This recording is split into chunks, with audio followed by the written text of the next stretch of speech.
parte do grupo de gestão de operações e logística, que nós chamamos como GO, tá?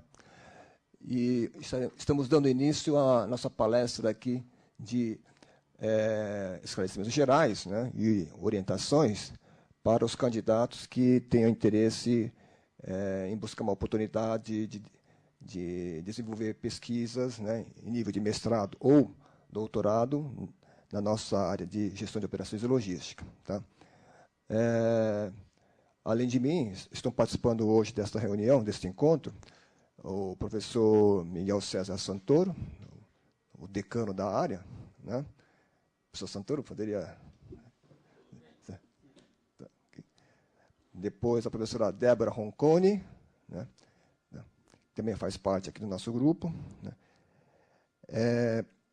Professor Hugo Yoshizaki também estava agendado para participar da reunião, mas ele foi convocado aí, né, para uma reunião aí, uma outra comissão aqui da Escola Politécnica, então, infelizmente, ele irá se ausentar. Né? Mas depois, quem tiver interesse mais especificamente em oportunidades de pesquisa na área dele, depois eu posso passar orientações de como contatá-lo. Bom, então, nessa reunião de hoje, que se inicia agora, né, e a ideia é reservar um tempo até 16 horas, é isso, Débora? Das 12h30 até 16 horas, né? Tá? Para, inicialmente, a gente passar para vocês uma rápida visão panorâmica, né, uma visão geral da área de gestão de operações e logística, no âmbito do PPGEP. PPGEP é a sigla, né, que abrevia aí o nosso Programa de Pós-Graduação em Engenharia de Produção.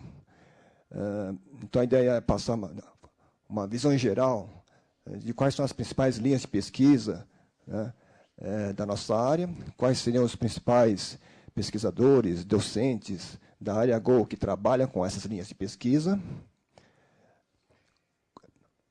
como o edital, né, do processo seletivo inclui a apresentação, a elaboração de um pré-projeto de pesquisa, né? Então, passaremos algumas recomendações, né, dicas de como tentar preparar, como tentar direcionar melhor esse projeto de pesquisa, né? E, mais ao final da reunião, vamos reservar um tempinho para tirar dúvidas específicas aí que vocês eventualmente tenham aí. Tudo bem? Tá? Ok. Bom, essa apresentação, que é um resumo que eu preparei para conduzir a nossa reunião de hoje, depois estará à disposição de vocês. Por isso, é importante que vocês preencham direitinho o e-mail de vocês, né, contato, para a gente poder encaminhar para vocês uma cópia desse material. Ok? Bom, então, aqui está uma visão geral de como é que é a organização do Departamento de Engenharia de Produção da Escola Politécnica. As pesquisas no âmbito de pós-graduação, tanto em nível de mestrado como de doutorado, estão organizadas internamente no nosso departamento em 5 grandes áreas, né? Uma delas é chamada de EPF, Economia da Produção e Engenharia Financeira, outra é GT, Gestão da Tecnologia da Informação, tem uma outra chamada CAP, Qualidade e Engenharia do Produto, né? Uma outra área seria a área do TTO, Trabalho, Tecnologia e Organização, né? E hoje a gente vai estar focando a nossa conversa para as pesquisas no âmbito do GO, Gestão de Operações e Logística. Tá?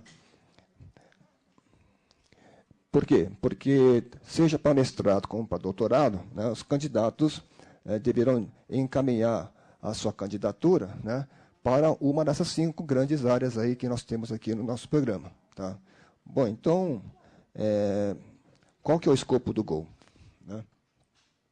Bom, aqui temos uma relação de professores GO que têm participado de atividades de pós-graduação no passado recente. Né? Então, aqui tem um breve histórico do que ocorreu aí desde 2012. Tá? Na verdade, o Grupo GO é composto por mais professores, né? Além de nós 6 aqui, a outros professores que não estão aqui listados, né? Esses 3 professores são os professores que recentemente têm estado mais atuante na pós-graduação, né? Seja ministrando disciplinas que fazem parte do elenco de disciplinas do PPGEP, aceitando, né, assumindo a orientação de novos alunos que ingressam no programa, seja a nível de mestrado, doutorado, né, e acompanhando a orientação deles até a conclusão, né, a titulação final, né. Agora, mas dependendo do ano, do particular ano, né, em função aí dos resultados da produção acadêmica, essa participação pode ser maior ou menor, né. Então, por exemplo, em 2012, nós tivemos 6 docentes participando do programa. Em 2013, o grupo reduziu-se para 4, e em 2014, atualmente, nós estamos com 3. Né? Então, existe uma certa flutuação, né, do número de docentes que estarão atuando aí como possíveis orientadores, possíveis professores aí das disciplinas da área Go.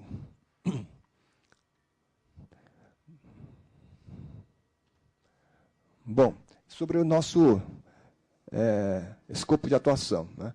Então, o nosso grupo ele tem como objetivo amplo o estudo, a pesquisa, a modelagem, a aplicação de modelos de decisão e de gestão em cadeias de suprimentos, sistemas de manufatura, suprimento e serviços, abrangendo os níveis estratégico, tático e operacional. Né? Então, aqui está uma breve descrição aí da grande área aí que os professores do Go têm atuado. Mais especificamente, os trabalhos de pesquisa que temos conduzido podem ser organizados em 3 grandes linhas de pesquisa. Né? São linhas de pesquisa que servem como um grande guarda-chuva, né? Debaixo do qual nós podemos pendurar projetos de mestrandos, projetos de doutorandos e até projetos de aluno de graduação que eventualmente se interessem por atividades de iniciação científica. Né? Então, existe um esforço, um grande interesse dos docentes de tentar fazer com que os novos ingressantes, né, no programa de pós, de alguma forma, deem continuidade, né, a essas linhas de pesquisa, procurando contribuir para que elas continuem evoluindo. Né? Bom, então eu vou passar a palavra inicialmente para o professor Santoro, a professora Débora, e o professor Mesquita também, que está aqui presente, para que faça uma rápida caracterização aí da área de PCP, né, Planejamento, Programação e Controle da Produção. Professor Miguel. Fica aqui mesmo, né? Bom, acho que o nome da área já diz o que ela faz, né? A gente cuida de problemas de planejamento da produção, que é quando a gente olha um horizonte mais amplo, e programação da produção, quando a gente olha um horizonte mais curto e mais detalhe. Né? Existem mais do que um tipo de produção, né, onde que pode ser tratada aí. A contínua, né, que é onde você trabalha com linhas de produção, com modelos de balanceamento de linhas. A intermitente, que se trabalha em nível de planejamento, planejamento agregado. Em nível de programação, shop schedule, né, programação de chão de fábrica.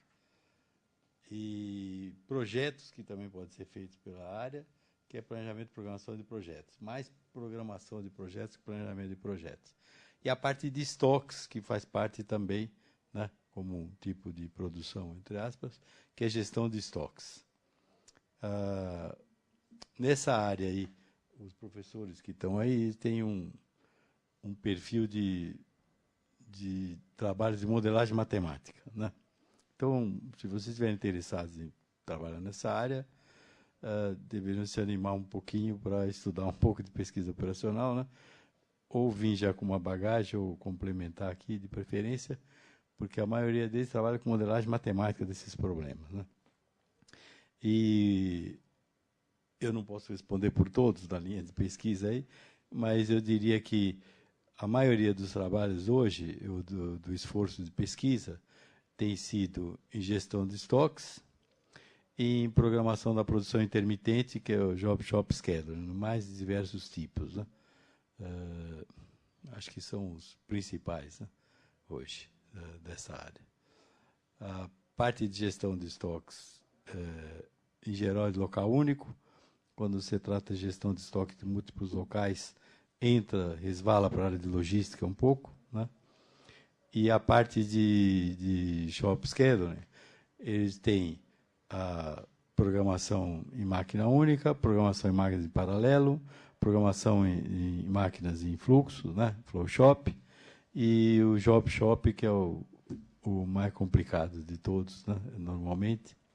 Todos são complicados, né? Um pouquinho mais, onde eu estou olhando um fluxo genérico de produtos pelas máquinas, né?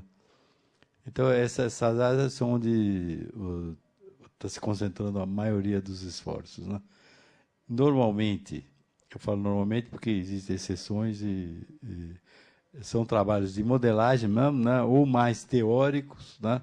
Trabalho de pesquisa mesmo, sobre achar novos modelos, ou novos métodos aplicados a isso, né? Métodos otimizantes, métodos heurísticos, né? Tem professores que são especializados em média de busca, em heurísticas construtivas, né? Em cima desses problemas. Então, essa é a cara da turma. E, normalmente, são trabalhos de modelagem, né? Não qualitativos. São mais raros os trabalhos qualitativos daqueles professores lá, né? O professor Hugo, naquela lista lá, ele também é o que mais mexe com logística, né? Ele não vai falar nada, mas vou falar alguma coisa sem nenhum direito. É a parte de logística.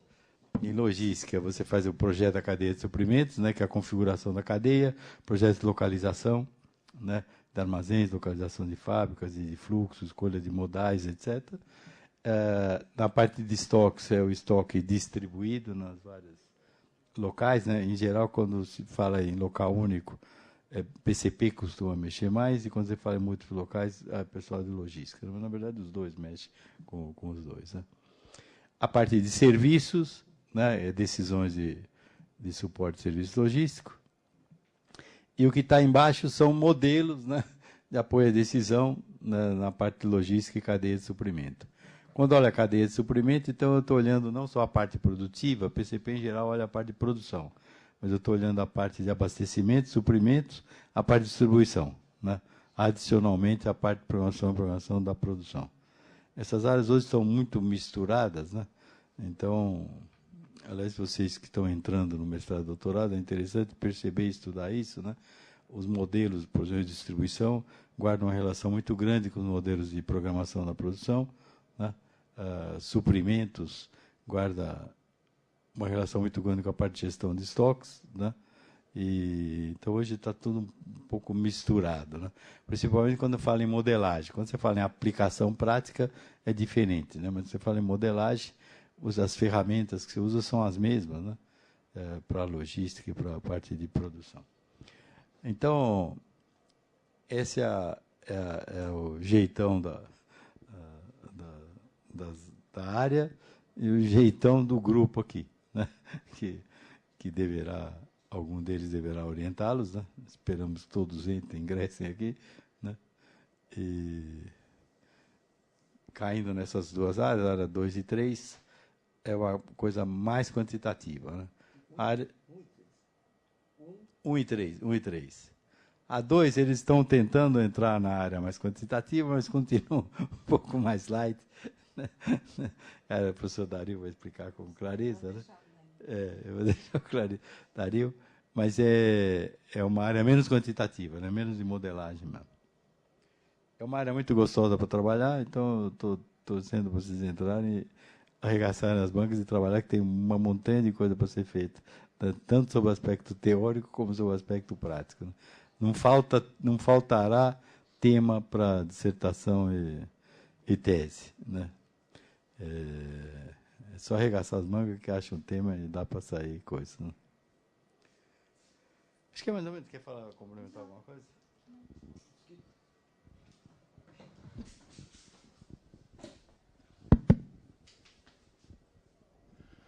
Bom, boa tarde. Meu nome é Marco Mesquita. Eu também oriento nesse grupo aí, no grupo 1. Né? Hoje eu estou meio gripado, estou com uma voz bem diferente. Mas eu acho que o professor Santoro já deu uma pincelada boa aí na que a gente pesquisa, né? Esse viés muito de pesquisa operacional, de modelagem matemática, né? Seja nos problemas de programação da produção, de planejamento agregado, nos problemas de estoque. Então, essa é um pouco a tradição nossa, né? De trabalhos mais de modelagem, mais quantitativos, né? Eu só daria uma dica aqui para os candidatos, né? Que para conhecer um pouco mais do que são os trabalhos nessa área, dá uma pesquisada, né, no site do PRO. No site do PRO a gente tem as publicações dos professores, né? Consultar também o currículo Lattes, né? O Lattes é uma plataforma, quem vai fazer um mestrado estrito sensu precisa ter um currículo cadastrado lá, né? Tanto os professores quanto os alunos, né? Então, seria interessante vocês darem uma olhada nos trabalhos que já foram orientados por esses professores, né, para sentir se corresponde à expectativa de vocês. Né. Então, na plataforma Lattes, vocês podem procurar pelo nome dos professores. Né. Então, no meu caso, meu nome é Marco Mesquita, eu sou o Mesquita que aparece ali, né, Marco Aurélio Mesquita. Eu já tenho, sei lá, 8 alunos do mestrado formados, né, um aluno do doutorado, mais algumas orientações de iniciação científica e trabalho de conclusão de curso. Então, acho que um jeito bom é o pessoal entrar lá, né, verificar os mestrados que a gente tem feito, o tipo de pesquisa, o enfoque que é dado. Né. Eu tenho orientado alguns trabalhos mais qualitativos, de implantação de sistema, de estudo de caso. Isso é uma particularidade, eu gosto, né, de verificar como é que estão o nível de conhecimento nos processos de tomada de decisão nas empresas. Mas, realmente, aqui no ambiente acadêmico, o que predomina mais é realmente a parte de modelagem matemática. Né? Então, eu recomendaria a consulta ao Lattes, a consulta ao site da produção, a parte de publicações, né? Tem os artigos que a gente tem feito, isso dá um direcionamento bem claro aí do perfil, do que a gente está trabalhando. Eu, particularmente, meu interesse de pesquisa é na parte tanto de programação quanto de estoques, né? E, mais recentemente, eu tenho orientado alguns trabalhos que tratam sobre ensino, né? O ensino de PCP, discutir estratégias, mas são um tópico mais específico, né? Que eu tenho orientado alguns trabalhos e é uma área que eu estou tentando explorar. Então, acho que era isso, Dario, que eu poderia complementar. Obrigado. Débora, você não quer aproveitar e passar uma vez um pouco mais específica da sua área de interesse? Na verdade, eu acho que o Mesquita e o Santoro fizeram uma ótima exposição sobre a nossa área de pesquisa em comum. Eu só gostaria de reforçar um pouco. O Mesquita deu uma dica que eu acho realmente muito boa. Essa de vocês olharem, nós podemos falar para vocês, de forma genérica, como nós trabalhamos, mas se vocês olharem realmente os artigos, os trabalhos dos orientados, vocês vão ter uma sensação muito mais específica do que a gente realmente faz. Então, eu acho que a dica do Mesquita é muito boa e vai ajudar vocês a escolher, ver se realmente é isso que vocês querem e tudo mais. Acho que mais para frente eu vou ter mais oportunidade de falar mais da minha pesquisa. Bom, então, deixa eu complementar a descrição da segunda linha de pesquisa aqui apresentada, né, cuja temática está voltada para o estudo da produtividade em sistemas de operação e logística. Então, a grande palavra-chave nessa área é produtividade. Né? Tem uma preocupação que teve origem mais na área industrial, em processo de manufatura. Né? Então, muitas das técnicas e metodologias que procuramos pesquisar nessa linha de pesquisa tiveram sua origem no chão de fábrica, né? E têm servido para que as empresas da área industrial reduzam, né, seus desperdícios, suas perdas, né? E assim consigam aumentar sua produtividade, né? E, portanto, a sua competitividade também. Né? Quando a gente fala em melhoria da produtividade, né, isso tem se tornaram cada vez mais, digamos, demandado pelo mercado, né? Então, o objetivo é que, se antigamente se restringia mais para objetivos de redução de custos, né, aumento de eficiência, né, mais recentemente tem se expandido para busca de outras metas, né, que nem flexibilidade, confiabilidade operacional, né, rapidez de entrega e assim por diante. Tudo isso a gente costuma resumir como sendo objetivos de excelência operacional, né. Então, a nossa ideia é pesquisar métodos, estratégias, técnicas, ferramentas, né, que possam ser aplicadas no nível das operações de empresas industriais, de manufatura, né, para que elas possam melhorar sua competitividade através de um melhor desempenho em termos de excelência operacional, né. Agora, como havia antecipado, né, trata-se de um tema que teve seu berço na área de manufatura, mas hoje em dia, né, é uma preocupação constante também na área administrativa, na área de escritórios, não apenas em atividade direta de transformação, mas também em atividade de suporte, bem como em operações e processos de serviços, né. Então, tentando atualizar, buscando atualizar aí a discussão da produtividade, nos últimos anos temos procurado incentivar pesquisas também sobre a produtividade na área administrativa e em sistemas de serviços. Esse segundo tópico aqui fala sobre sistemas indicadores de produtividade. Eu, pessoalmente, não tenho investido tanto nesse assunto, né? É um assunto clássico que o professor Muscati, que está ausente hoje, procurou pesquisar em maior profundidade, em algum tempo atrás, né? Mas, de qualquer forma, continua sendo a ferramenta básica, né? Porque se a gente quiser tentar melhorar o desempenho operacional, invariavelmente teremos que definir indicadores, passar a fazer medições, né? Para poder, então, avaliar, né? E poder tirar uma fotografia da situação atual, para somente, então, né, podermos estabelecer estratégias de melhoria, né? E, para isso, os indicadores são fundamentais, né? Então, continua sendo, então, um tópico bastante importante para nós. E, como um adendo, né, quando a gente fala em melhoria da competitividade, nos últimos tempos, temos observado que, cada vez mais, isso tem que ser buscado de uma forma um pouco mais equilibrada, né, procurando conciliar objetivos de redução de custos, né, aumento da eficiência operacional, com outros objetivos de sustentabilidade, né. Então, algumas pesquisas que eu tenho orientado atualmente, inclusive um mestrado que foi concluído ano passado, né, procurou justamente discutir possíveis formas de buscar mais eficiência, mais competitividade e, ao mesmo tempo, né, não se descuidar dos aspectos de sustentabilidade ambiental, né. Então, e nessa linha, há oportunidades interessantes de tentar conciliar, por exemplo, a aplicação de ferramentas e métodos de estratégias de melhoria da produtividade, como produção enxuta ou Six Sigma, né, juntamente com técnicas e ferramentas que fazem parte do pacote do que a gente chama de sistemas de gestão ambiental, né. Então, fica aí um tema assim, que pode servir de desafio aí para os próximos candidatos. Mais alguma coisa que vocês gostariam de complementar sobre o tema? Não? Ok. Bom, no slide seguinte, aqui, a gente tem aqui uma pequena fotografia do que aconteceu, do que oferecemos aí, em termos de disciplinas da área de gestão de operações e logística no ano recentes, né, no período recente. Então, aqui está um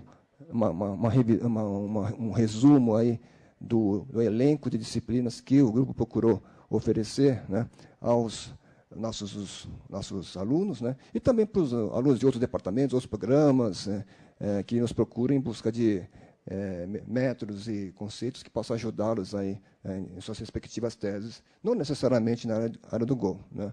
Então, só para citar rapidamente, né, tem essa disciplina Sistema de Produção 1, que é uma disciplina que procura mostrar um panorama geral dos sistemas de produção, né?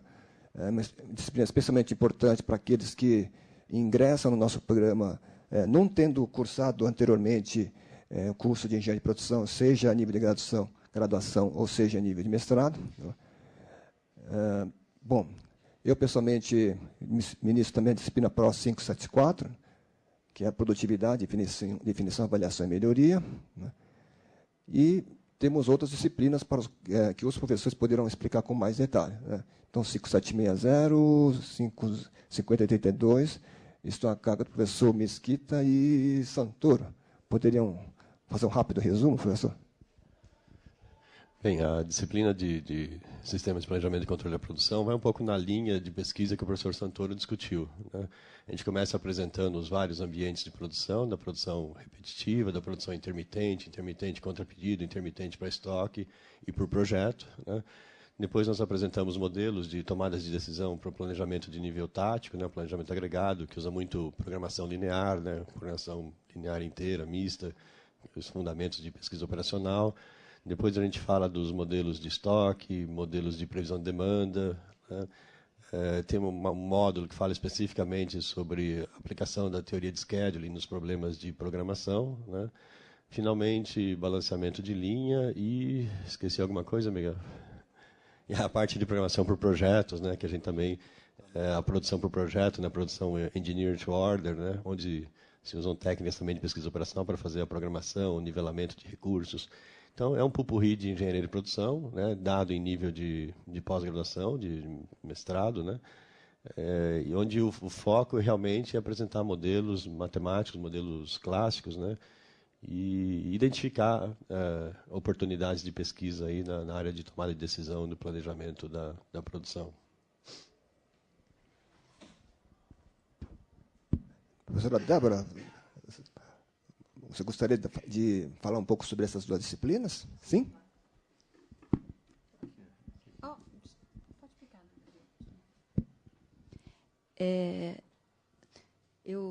Vocês podem notar que eu dou uma alternada entre essas duas disciplinas, meteorísticas e programação inteira. Elas, de uma forma geral, elas começam quase que da mesma forma.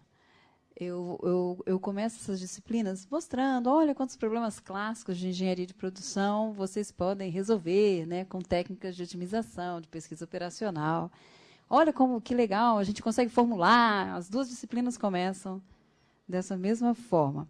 Aí tem uma hora que eu falo assim, ops, mas tem uns que são muito difíceis e tem outros que a gente consegue resolver. É um pouco aí que essas duas disciplinas se separam, tá certo? Então, por exemplo, a última programação inteira é a hora que a gente tenta resolver esses problemas que nós já formulamos, sabemos como que eles podem ser bem descritos, de forma exata.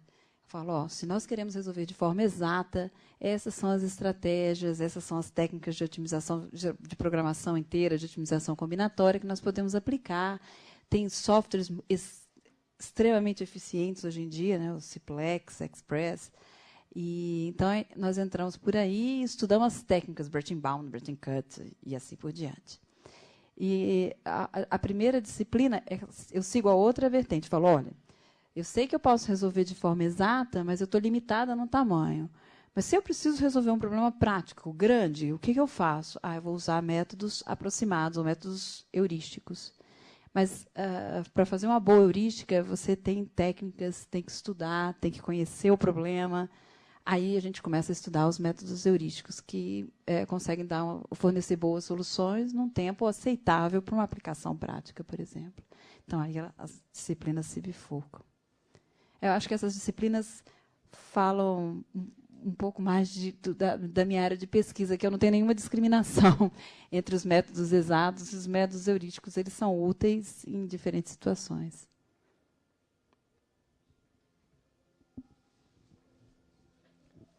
A disciplina Programação de Produção Intermitente é uma disciplina que procura ir a fundo no problema de programação de empresas, né, que são chamadas de shop schedule, de fábricas mesmo, né? Então, a gente dá toda a parte de conceituação inicial, de programação, planejamento, de programação, o que é, desculpe. Né?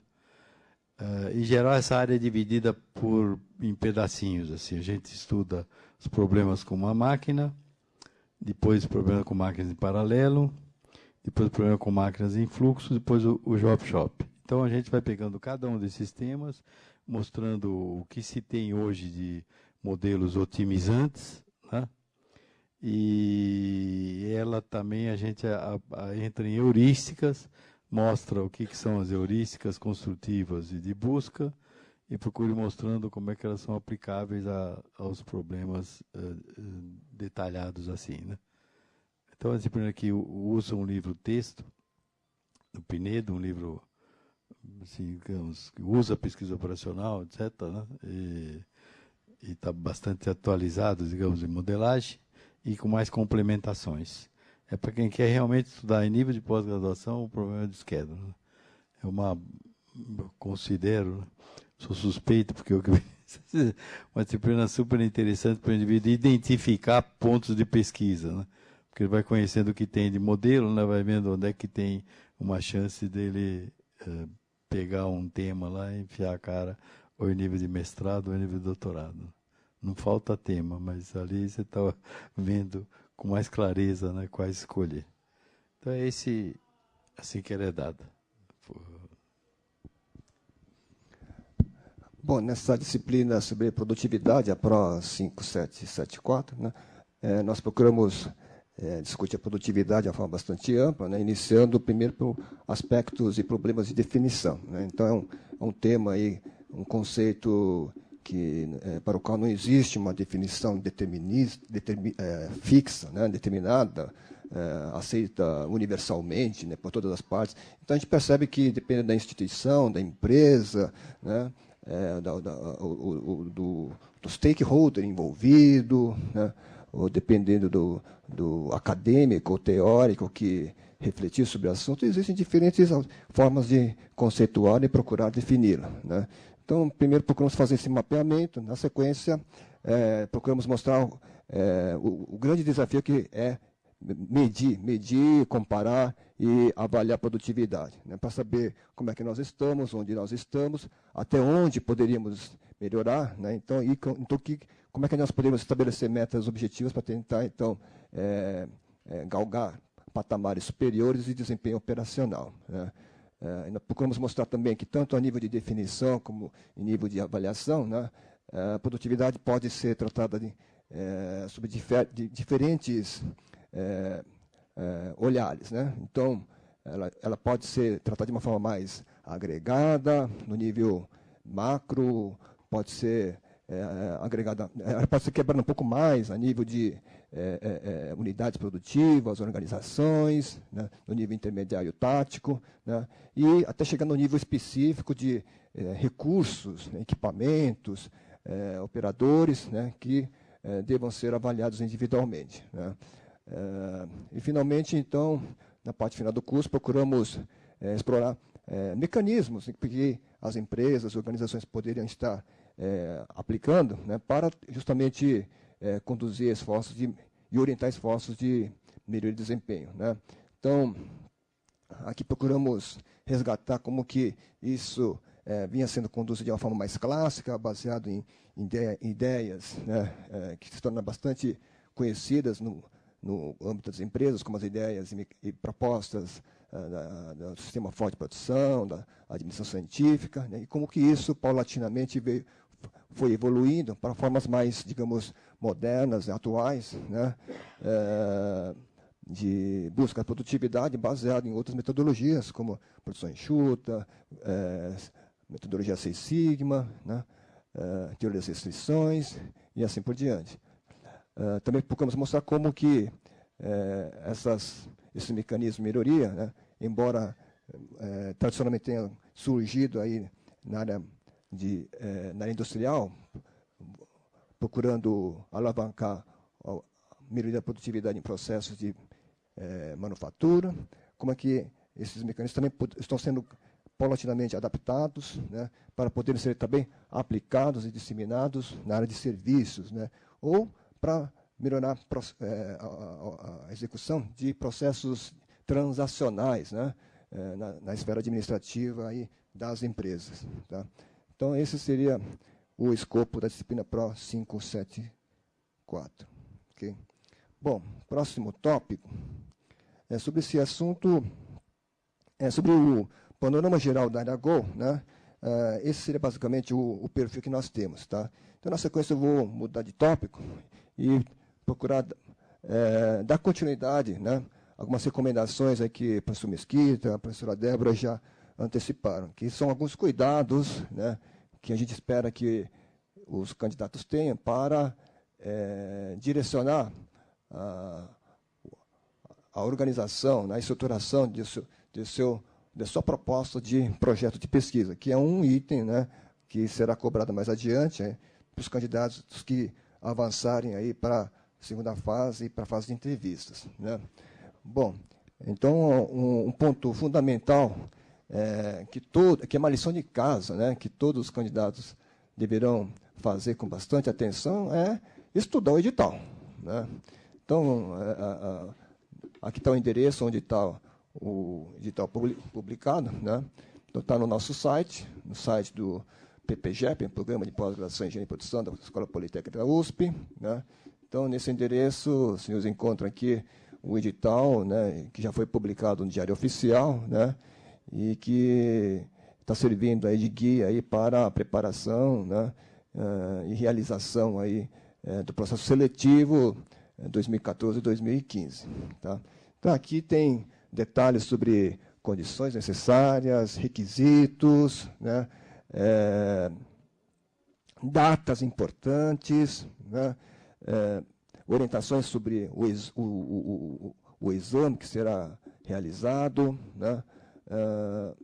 E para aqueles e como o exame será realizado em duas fases, tem uma primeira fase, né, que vai ser realizada pela FUVEST, vai se basear em uma prova que a própria FUVEST vai organizar e aplicar, e para aqueles que forem selecionados na primeira fase, né, haverá uma segunda fase, né, já mais específica, né, para avaliar aí o potencial e as capacitações dos candidatos na área de engenharia de produção. Né.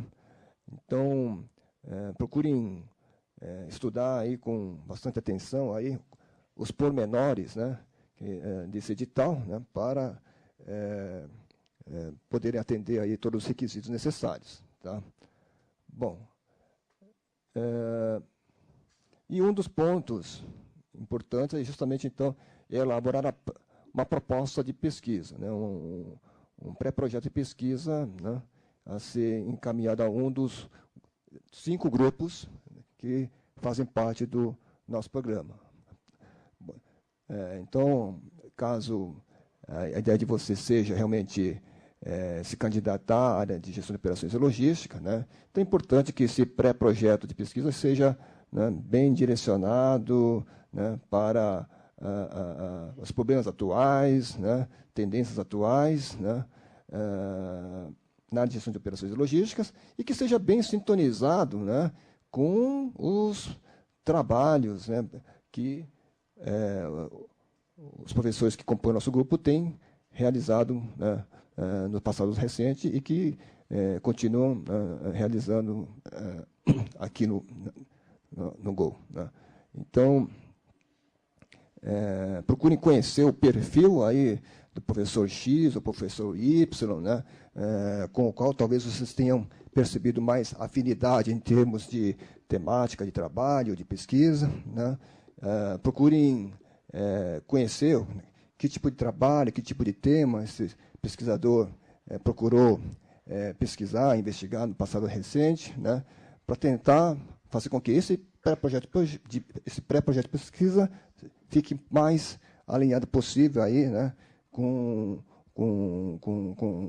os esforços que esse pesquisador aí tem desenvolvido. Então, para isso, como já foi comentado pelo professor Mesquita e a professora Débora, né, um exercício fundamental que vocês deverão fazer é visitar a plataforma Lattes, né, do CNPq, que está baseado no CNPq. Esse link já endereça vocês para a página de busca dentro da plataforma Lattes, né? E aqui basta digitar o nome do pesquisador. Alô? Ok. Bom, mas aqui estão, né, caso queira utilizar a fonte original, né, aqui está a plataforma onde os curriculares dos docentes estão armazenados. Tá? Tem um extrato da informação que consta na plataforma Lattes, que está mais detalhada aqui também no nosso site. Né? Então, se vocês clicarem aqui, então vocês são direcionados aqui a essa página, né, que fica dentro da página aqui do... Perdão. Fica dentro do site do nosso departamento mesmo. Né? Então, ele fica aqui dentro de pesquisa, né? E dentro de pesquisa a gente clica em publicações, e aí nós podemos, por exemplo, selecionar dentro os vários professores que fazem parte aqui do nosso departamento, né? O professor no qual, né, em cujo trabalho nós estejamos interessados. Então, vamos supor que a gente esteja interessado em conhecer as pesquisas desenvolvidas pelo professor Fernando Laurina, por exemplo. Né? Então, clicamos aqui e aqui podemos selecionar o tipo de trabalho que ele orientou e publicou no passado recente, ou que ajudou a publicar. Né? Tá? Podemos também limitar aqui o período, né, da busca também. Tá? Mas aqui nós temos simplesmente um extrato. Né? Então, talvez a fonte mais completa que a gente recomenda que vocês consultem seja realmente o currículo que consta aqui na plataforma Lattes. Tá?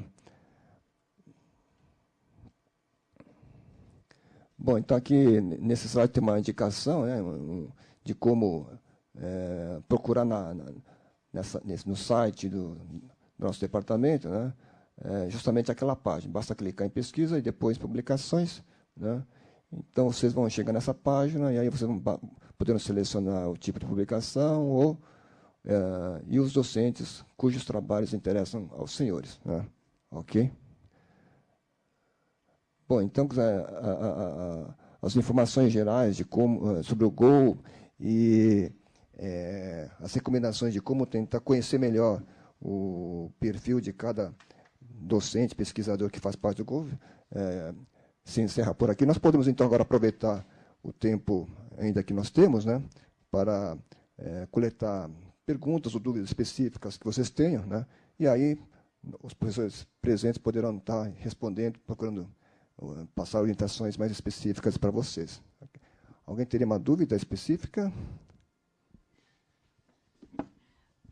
Dario, os meninos já se apresentaram, falaram de onde... Eu pedi para circular uma folha, né? Tá. Pode. Vocês estão aqui prestigiando a gente. Vamos aproveitar e saber da onde vocês, né, estão vindo. Vocês querem fazer mestrado, doutorado? Onde vocês terminaram a última etapa de vocês? Que aí já, né? A gente já fica sabendo.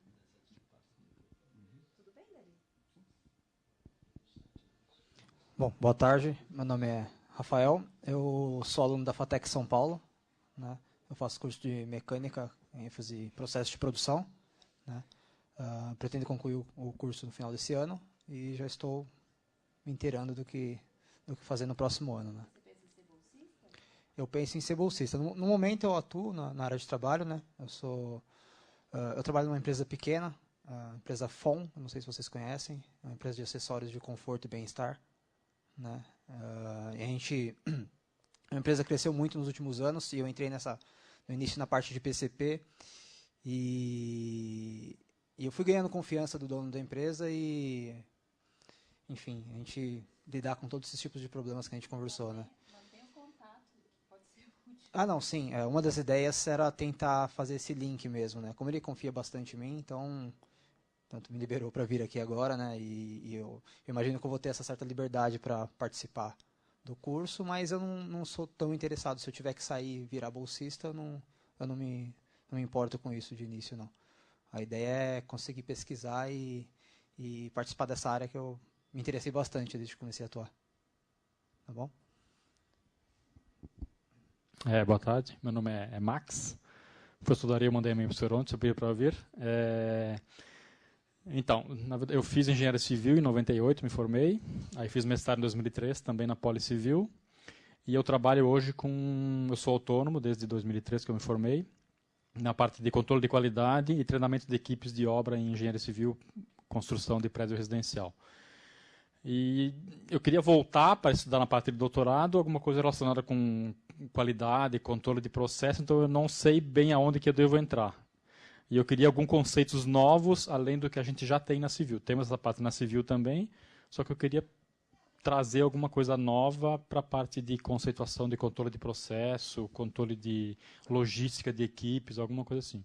Eu não sei exatamente aonde entrar, então eu vim conhecer as áreas para ver se eu consigo me encaixar em alguma delas. Oi, meu nome é Lucas. Eu me formei em engenharia de produção ano passado na FEI, em São Bernardo do Campo. E eu estou procurando algum projeto na área de gestão de operações e logística. Eu já me inscrevi já nesse grupo para fazer a prova dia 20. E vim conhecer mais sobre o curso.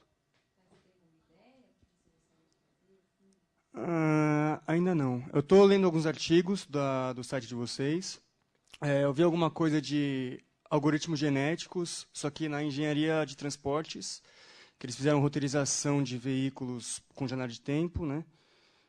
Só que eu não sei até que ponto eu tenho que conhecer de programação, de linguagem de programação, e isso aí. Eu vi alguns artigos sobre um artigo de uma menina sobre OEE. Estou pesquisando, vamos ver. Vamos ver se eu acho alguma coisa.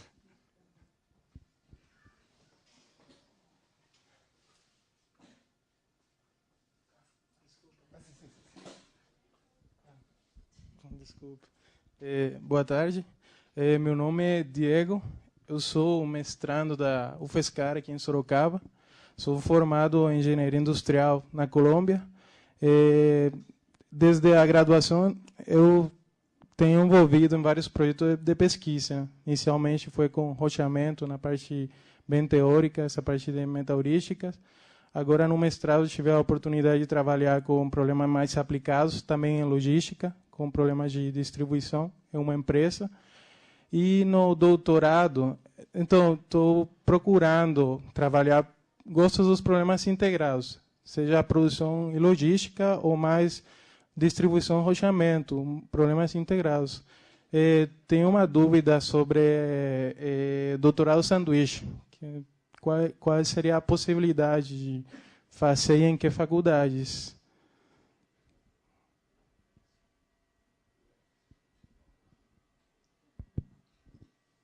Bom, mas especificamente sobre doutorado sanduíche, uma vez tendo ingressado num programa regular de doutorado, reconhecido pela CAPES, né, existem oportunidades, né, com financiamento, acho que tanto do CNPq como da CAPES, né, tá?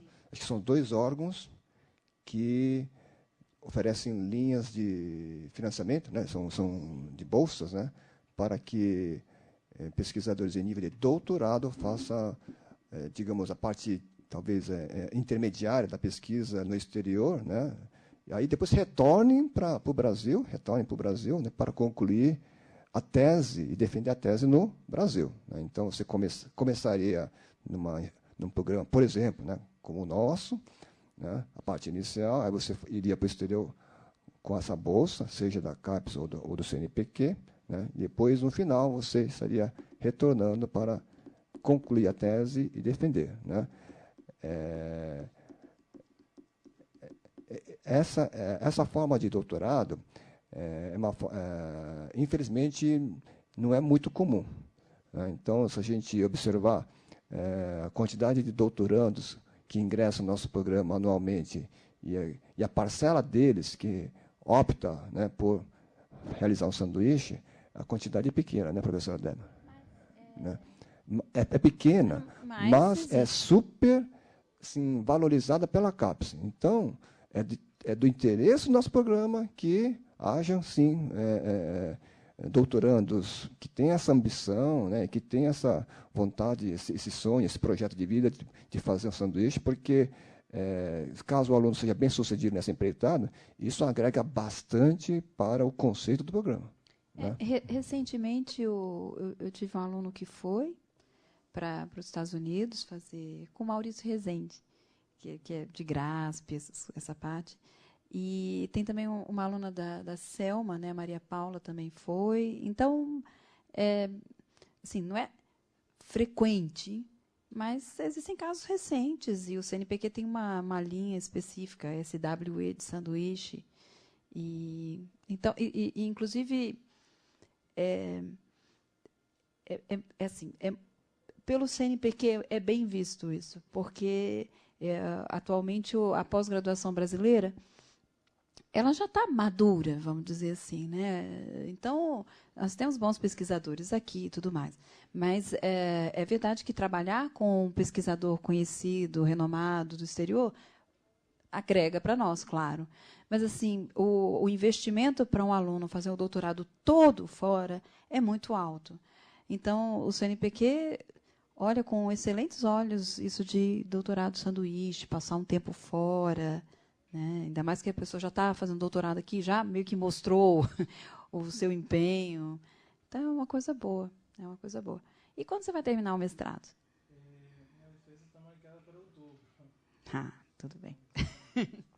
Já está pensando doutorado, sanduíche? Né? Vamos.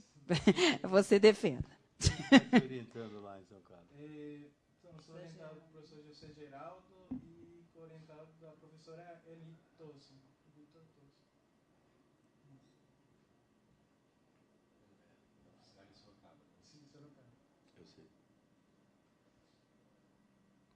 Ok. Mais alguma dúvida?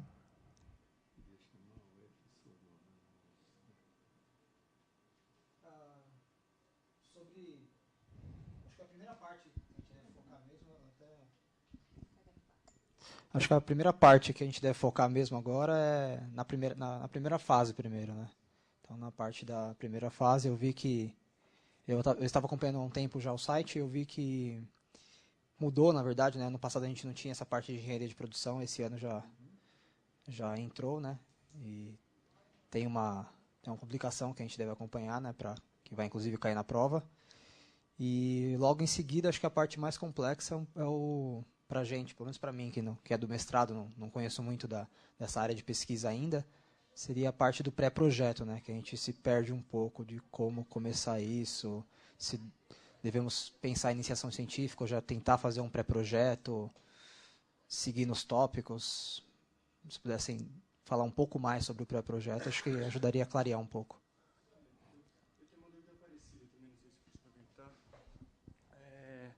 Uma vez escolhido no que eu quero fazer minha dissertação, como é que eu faço que eu estou fora do mercado? Como é que eu faço como é que os alunos têm feito para escolher um local para fazer um estudo de caso? Qual que é a facilidade que vocês têm de obter dados para fazer o projeto, para fazer a dissertação?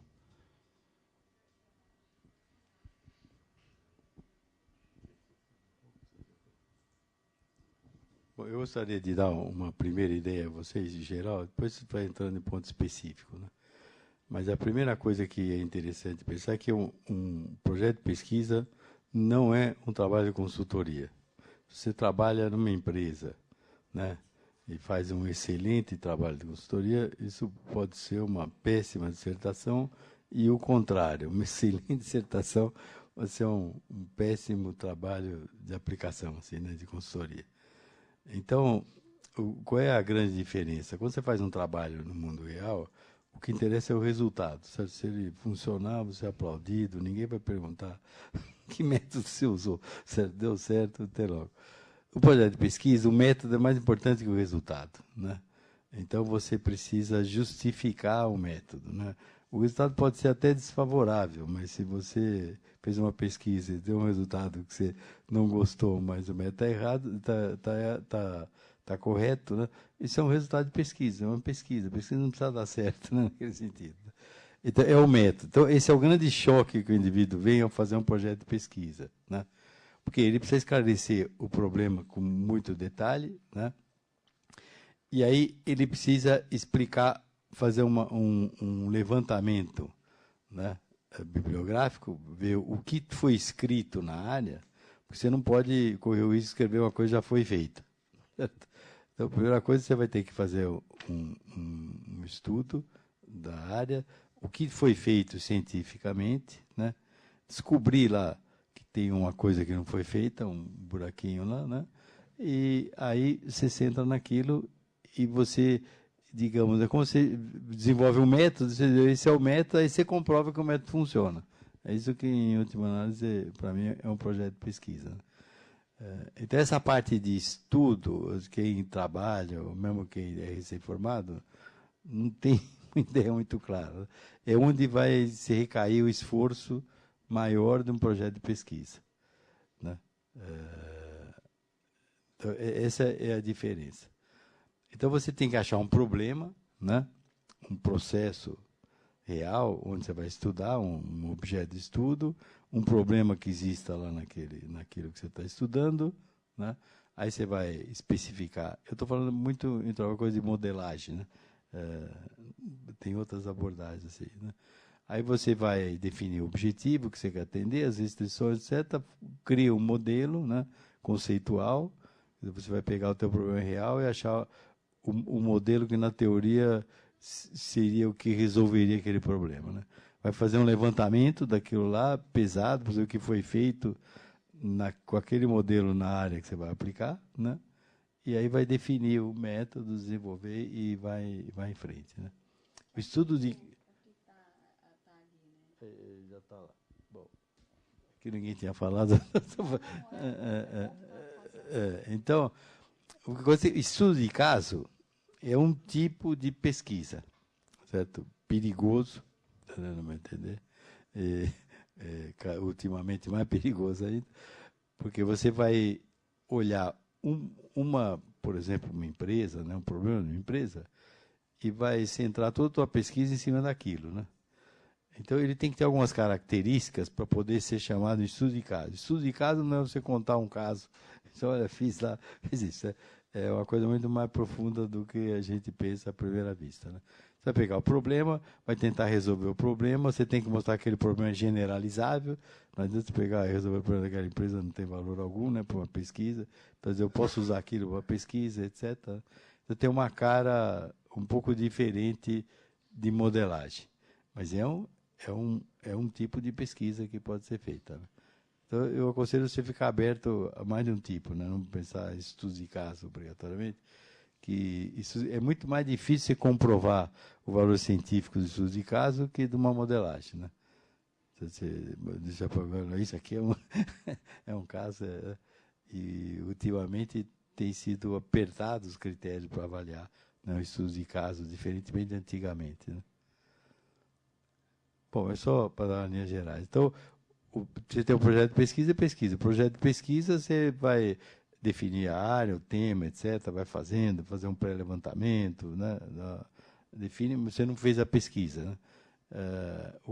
A pesquisa mesmo é a continuação do projeto de pesquisa, né? Só a execução daquilo com detalhe. Não tem nenhum mistério, só que é diferente. As pessoas vêm com uma sensação muito simplista do que seja o projeto de pesquisa e diferente. Então, o indivíduo que tem aquela vontade de aplicar, de fazer coisas, resolver problema, aquilo lá pode não servir para quase nada. A hora que ele vai fazer a dissertação, ele precisa estar preparado para olhar diferentemente o problema, que é os choques que a gente costuma ter, né? A pessoa vem, trabalha, tem experiência, já fez o diabo. Vem aqui, para que serve isso? Olha, eu sinto muito, se o método não estiver justificado, não serve para nada, né? Por mais sucesso que você tenha na área lá, né? Às vezes ele tem que começar a trabalhar quase tudo de novo para justificar aquilo lá. Eu estou dando a minha opinião, né? Mas... Vocês querem perguntar mais alguma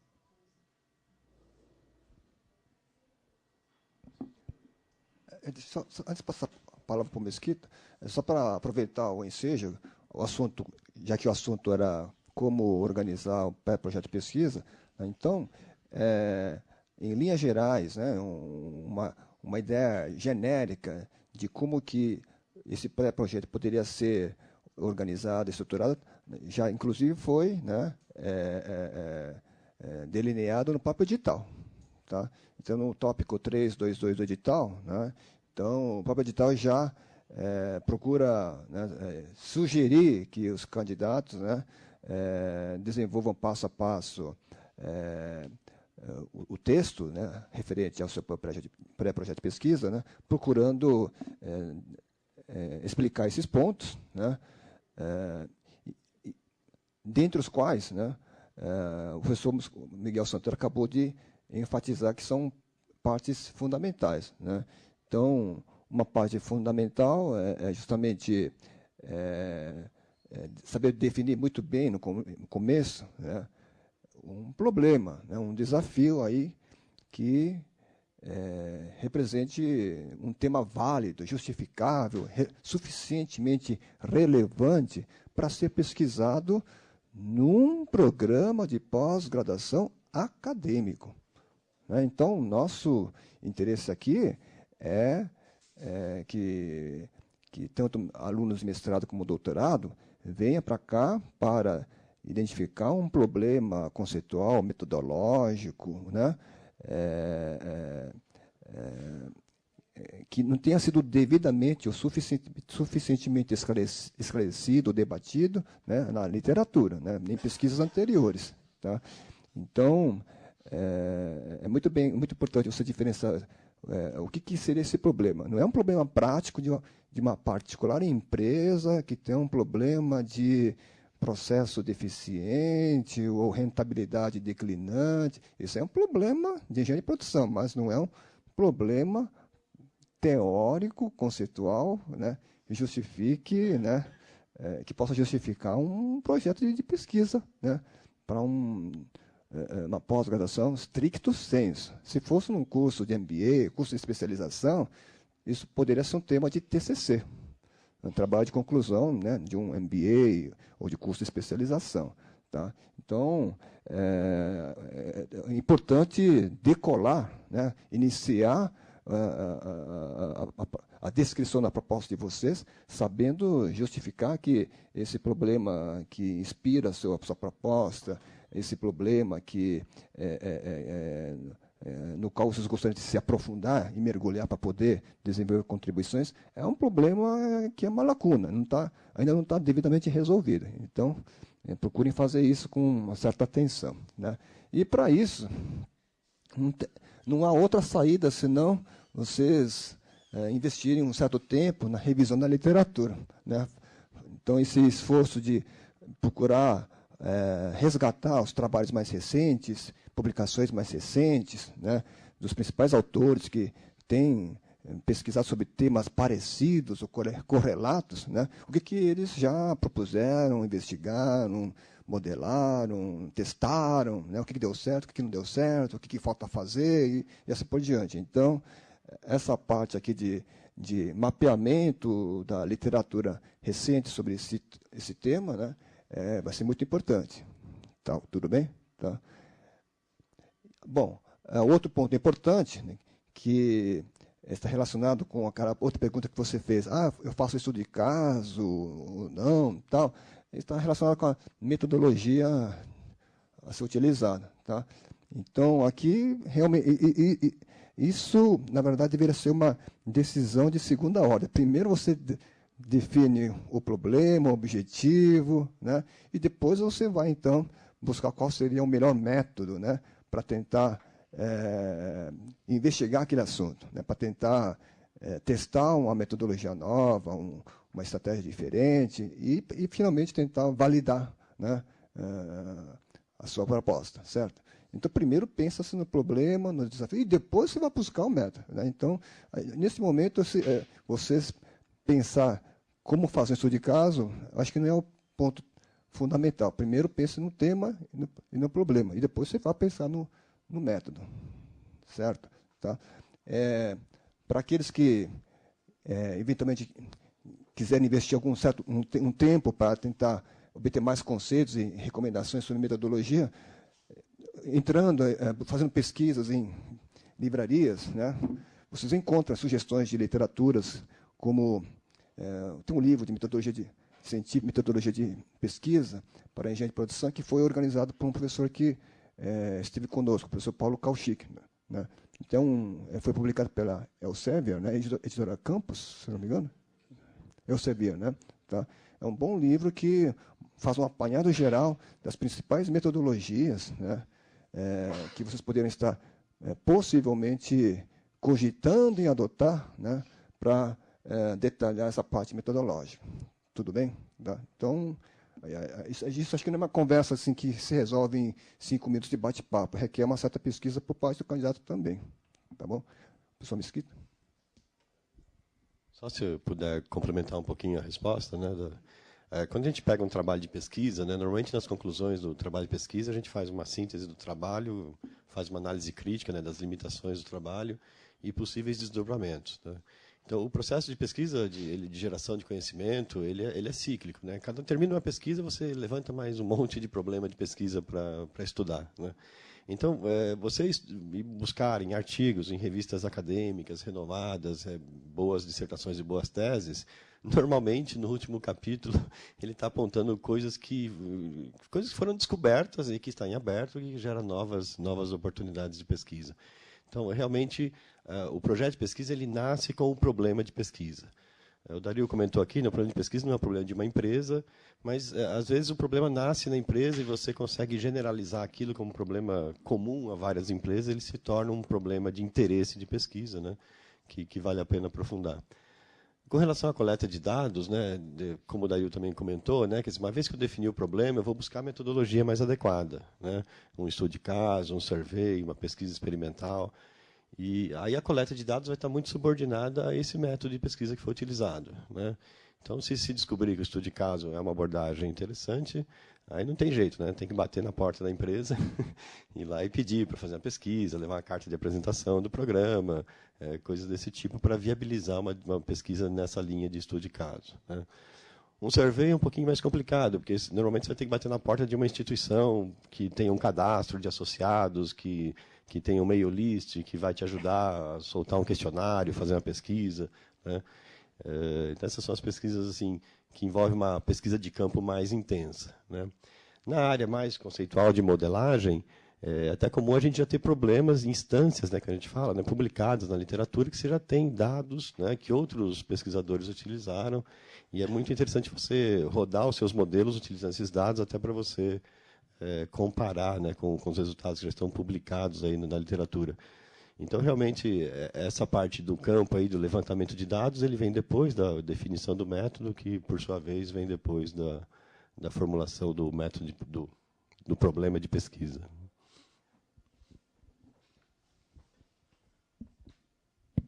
Mais dúvidas? Eu queria saber também sobre a carga horária das disciplinas, qual que é o tempo de dedicação entre a disciplina e tempo de dedicação para a dissertação, como é que é?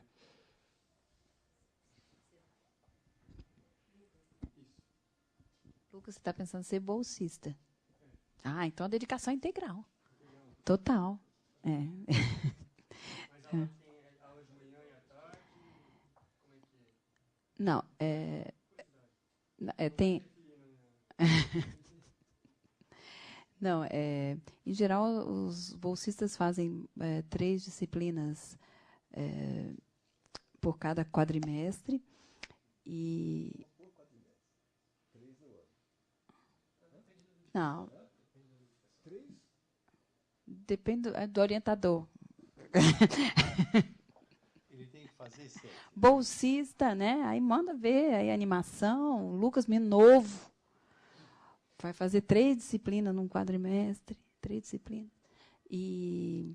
Mas assim, a carga horária da disciplina na sala de aula nem é tanto assim, mas em geral você tem que estudar por fora e aí acaba sendo um pouco mais pesado.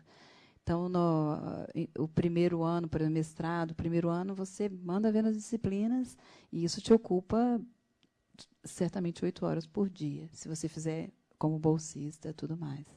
Aí depois começam a parte de pesquisa. Alguns acham que melhora, outros acham que piora. E também aí a gente espera que você fique aqui e trabalhe 8 horas. Né, se você está como bolsista. Não sei se exatamente isso você queria saber, Lucas. Sim. Só para você ter uma ideia assim, do Dario é mais bonzinho. Não é bem isso, Débora. Em termos de cronograma, andamento, né, do seu programa de mestrado, né, você vai ter um certo prazo máximo, né, dentro do qual você vai ter que cumprir todas as obrigações necessárias para poder apresentar a sua dissertação, depositar e defender. Tal, né. Um dos requisitos é complementar o número mínimo de créditos, né, que pelo antigo regimento eram 7 disciplinas, né, 7 disciplinas. Agora eu não tenho certeza se continua sendo 7 ou se são 6. Né? São 6, né? Então, veja bem, se você fizer 3 disciplinas por quadrimestre, em 2 quadrimestres você atende esse requisito. Né? Então, em 8 meses, 2 quadrimestres, para nós seriam equivalente a 2/3 de um ano, né? Então, em 2/3 você já conseguiria cumprir esse requisito. Né? Então, exatamente, a partir daí, qual que é a vantagem dessa estratégia de começar com uma carga bastante intensa de disciplinas? Você rapidamente cumpre com esse requisito, né? E aí você desvia a sua preocupação, a sua atenção para buscar mais informação, dados, né, que te permitam fazer a parte de campo, a parte empírica da sua dissertação. Né? Então, porque sem essa parte posterior você não vai conseguir reunir dados e evidências, né, suficientes que te permitam, digamos, sustentar a sua dissertação, né? Certo? Agora, se o candidato, não no seu caso, assim, ou de outros candidatos que venham a fazer essa opção por entrar no programa com dedicação exclusiva, dedicação integral, para aqueles candidatos que ingressem querendo manter ainda sua atividade profissional, né, numa empresa, numa instituição, ou trabalhando como consultor, ou que tem uma recomendação que muitos orientadores procuram passar, seria o seguinte: para procurar fazer pelo menos 2 disciplinas por quadrimestre, porque você faz 2 no primeiro quadrimestre, 2 no segundo e 2 no terceiro, então ao longo de 12 meses, né, você completaria os 6, no caso de mestrandos. Tá? No caso do doutorado, é necessário menos disciplinas, acho que são 5 disciplinas. Então, nesse esquema de fazer 2 por quadrimestre, né, então, também em um ano você conseguiria completar, né, toda a carga necessária de créditos, né, em disciplinas, para você poder depois estar livre, né, para mergulhar na parte da sua pesquisa específica, né, coletar dados, fazer os testes necessários, experimentos necessários, né, certo? E buscar as publicações. No caso tanto para os mestrandos como para os doutorandos, não basta que o mestrando escreva a dissertação e entregue a dissertação, ou que o doutorando escreva uma tese e entregue uma tese. Além da dissertação em si e da tese em si, são cobrados resultados parciais, preliminares. Né? O que são resultados parciais, preliminares? São publicações. Né? Não publicações internas, em boletim interno do nosso programa ou da Escola Politécnica. São publicações que nós exigimos que vocês consigam em revistas, né, científicas, acadêmicas, com boa reputação. Depois vocês vão conhecer que existe uma classificação, né, do prestígio da revista, né, e essa classificação, né, tem vários degraus. Então, não adianta também o aluno mirar para uma revista que está lá no degrau de baixo, porque isso pouco acrescenta para o nosso programa. Nosso programa é avaliado externamente, né, pela CAPES, né, que acompanha a qualidade dos programas de pós-graduação, né, produção de publicação qualificada. Né? O que é uma publicação qualificada? São publicações que os mestrandos, os doutorandos conseguem obter, né, juntamente com seus orientadores, né, ou com seu orientador, em periódicos qualificados, ou seja, naqueles que estão nos degraus, né, nos degraus mais acima dessa classificação. Né? Então, esse é um outro desafio. Então, não basta o aluno estar preocupado em entregar no final a dissertação, ou o doutorando entregar no final a tese. Preliminarmente, vai ter que ser feito um esforço grande de conseguir publicações num congresso de prestígio ou numa revista, né, que esteja em patamares superiores à classificação que a gente considera. A gente chama essa classificação de classificação Qualis. Depois vocês poderão pesquisar pela internet o que representa essa classificação Qualis. É uma sistemática desenvolvida pela CAPES, né, para avaliar aí, a importância, o prestígio da revista em função do impacto, né, que ela causa aí na comunidade. Né? Se eu não me engano, em termos de publicação, a exigência para o mestrado é um congresso nacional, né? Então, mandar um artigo para um congresso nacional, um ENEGEP, um ENAMPAD, uma SOBRAPO, né? E, ao final da tese, ter a submissão da tese em formato de artigo numa revista com arbitragem. Né? Para o doutorado, a exigência, efetivamente, é maior, né? Tem que ser dois congressos internacionais, o prazo é um pouquinho maior, e também, no final, antes da defesa da tese, a submissão do artigo. Né? Então, em geral, tem essa classificação, a aprovação de trabalhos em congresso e a submissão em revistas acadêmicas qualificadas, né? E esse sistema Qualis, né, que está disponível na internet, dá a qualificação aí dos periódicos.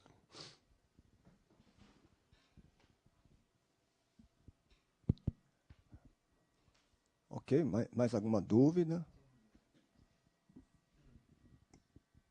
Se porventura a gente não conseguir entrar agora no próximo ano, vale a pena assistir a aula como aluno especial para já ir correndo atrás dos créditos, pelo menos, ou não? Vocês não indicam isso?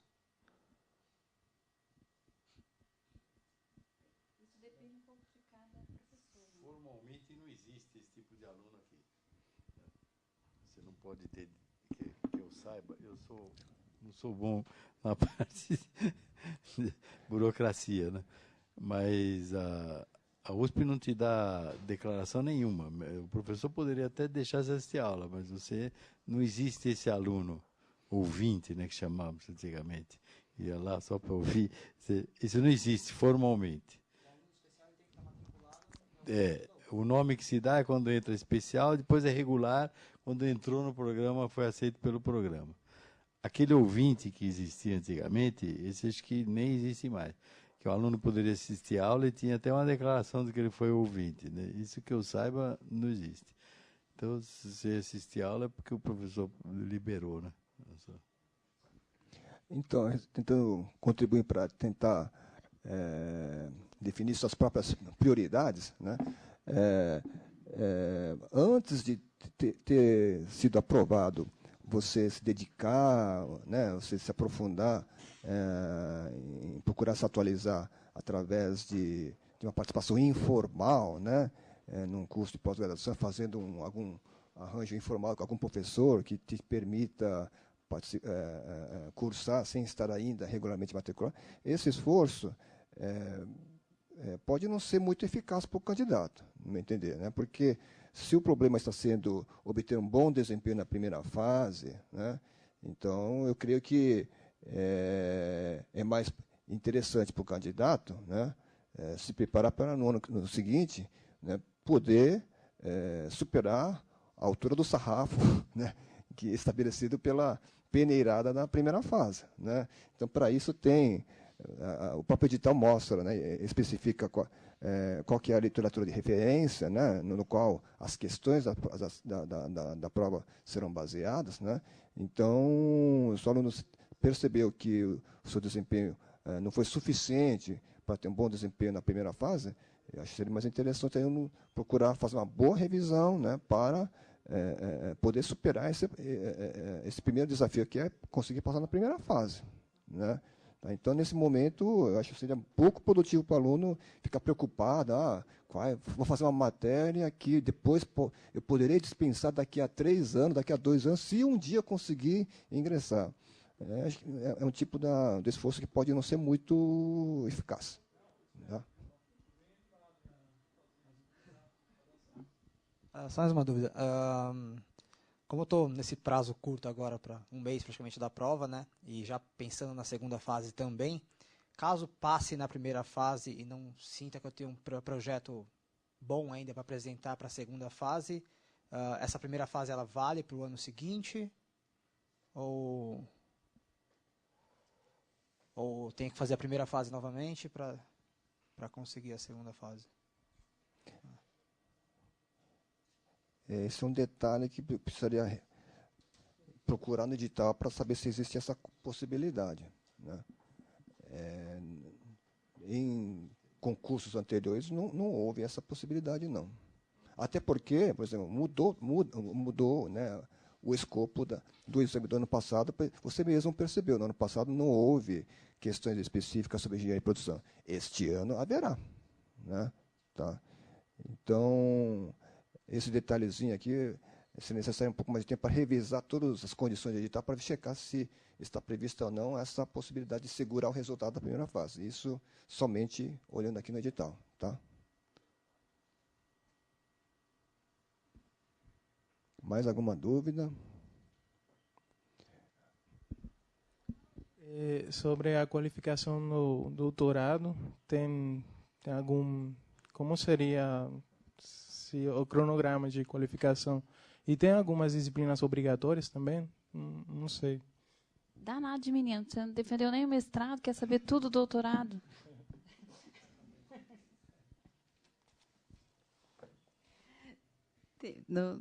Tem uma disciplina obrigatória no mestrado, doutorado, da metodologia de pesquisa. E a qualificação tem um prazo também, tem alguns requisitos para a qualificação, para o doutorado tem que ter um artigo em congresso internacional. É internacional agora. Essa parte tem no site. Você espere, você defenda, seja aceito. O pré-projeto, ele pode ser, por exemplo... Eu tenho no site da engenharia que os professores da GOL, no pré-projeto, acontece de, por exemplo, o candidato pegar uma orientação do pré-projeto, de repente. Fala com o professor antes da apresentação final da última fase, entende? Para, de repente, fazer algum ajuste que o professor quer, para se adequar melhor ao que vocês esperam.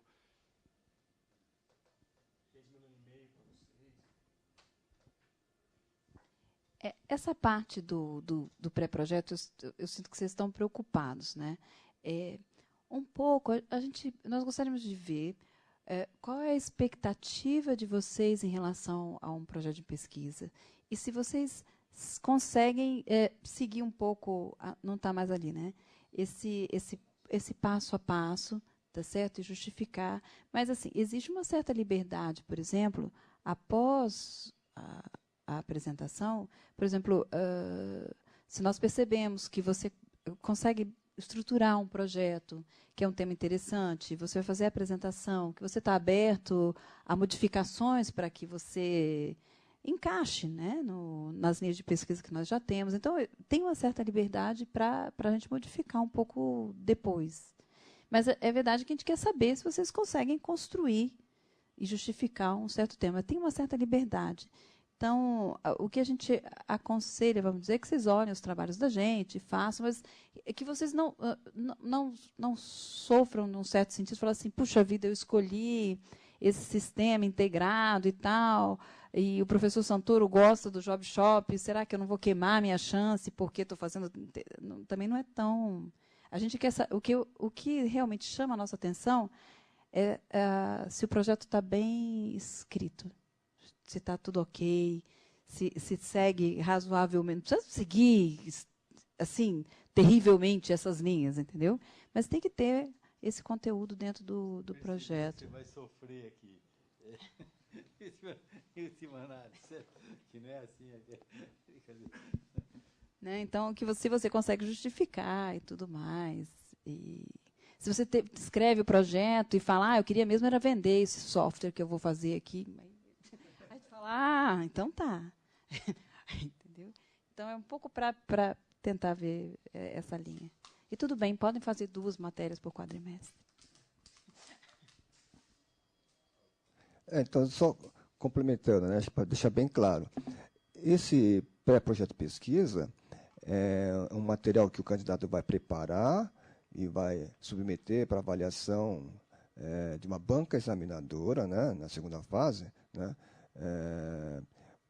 porque esse documento, que é o pré-projeto de pesquisa, ele revela muito do candidato, né, em termos de qualificação, nível de maturidade, nível de o olhar dele, né, a capacidade de pesquisar, né, diferentes fontes de informação, né, a capacidade de lidar com diferentes referências bibliográficas e tal, né.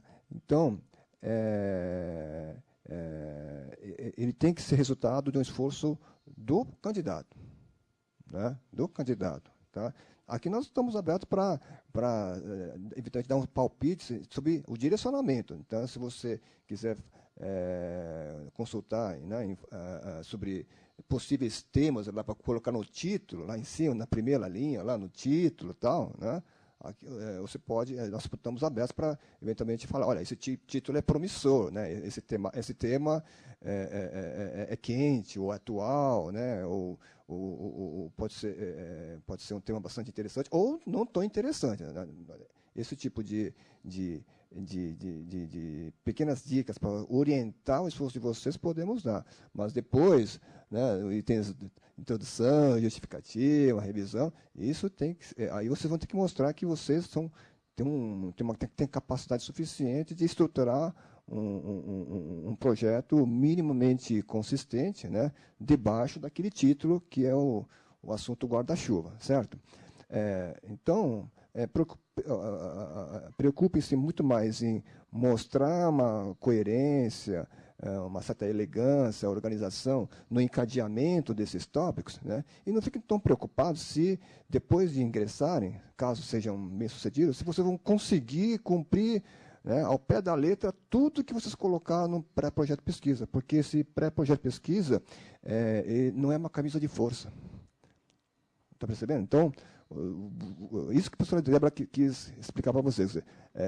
Mesmo que o projeto não seja plenamente viável, né, mesmo que o projeto tenha algumas limitações, até porque o aluno ainda nem sequer começou a pesquisa propriamente dita, de mestrado, doutorado, né, isso para a gente não é tão importante, porque se a gente perceber que o aluno tem capacidade suficiente, basta depois o orientador que assumiu o mestrando, né, conduzi-lo, ou o doutorando, né, conduzi-lo para fazer ajustes, né, necessários para viabilizar essa proposta, né, tá? Então, esse pré-projeto de pesquisa é uma sinalização do que você é capaz de fazer ou do que você gostaria de estar pesquisando, né, e não um compromisso, né, que vai ter que ser cumprido ao pé da letra após o ingresso.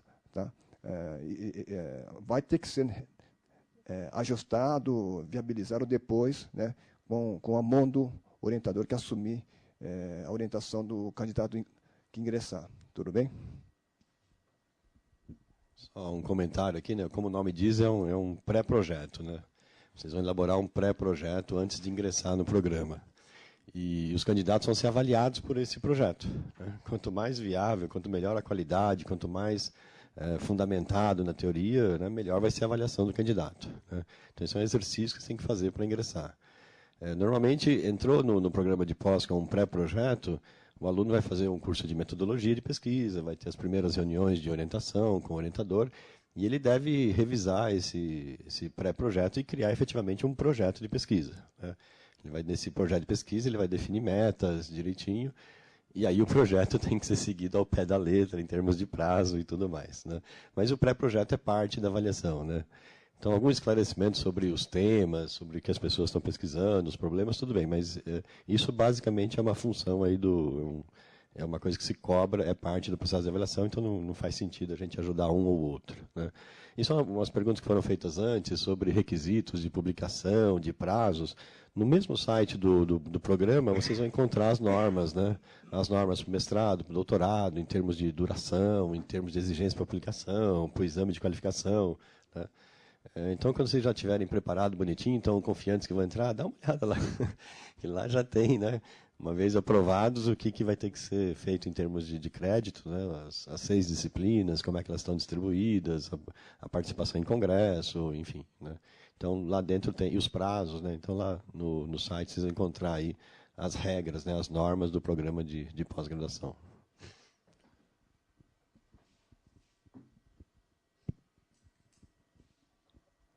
Ok? Eu só queria fazer uma pergunta para os candidatos, né? Vocês chegaram a ler com atenção as condições do edital antes dessa reunião? Sim? Tá. Porque tem uma condição importante aqui, em particular para os candidatos a doutorado, né? Tá? Que é a questão das publicações anteriores. Tá? Então, essa condição não há para os candidatos mestrado, né? Mas para os candidatos a doutorado que já concluíram o mestrado, ou estão concluindo o mestrado, né? Um requisito fundamental é não apenas apresentar o histórico escolar e o certificado de diploma do mestrado, mas também, né, a relação de artigos e trabalhos, né, que tenham publicado nos últimos 5 anos, né, ou seja, 2014, 13, 12, 11, 10, a partir de 2010. O que vocês, né, já conseguiram em termos de publicações, né, no passado recente. Tá? Então, isso é um indicador importante para os candidatos ao doutorado. Tá? Então, não se descuide com relação a esse requisito. Ok? Tá?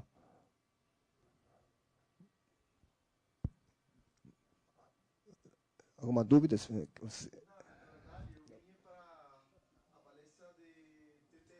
Ah, certo. Ok. Tudo bem? Tá? Bom, então, encerradas as questões, tá? Vamos encerrar, então, essa sessão, essa reunião, né? Nós coletamos aqui o e-mail dos participantes, né? Então, esse material da apresentação será fornecido para vocês, tudo bem? Tá? Ok? E para aqueles que, eventualmente, que tenham uma dúvida específica aí, sobre uma linha particular de pesquisa, né, e queira conversar com o professor presente aqui, né, então estaremos à disposição aí, depois do encerramento dessa reunião, aí, por algum tempinho. Tudo bem?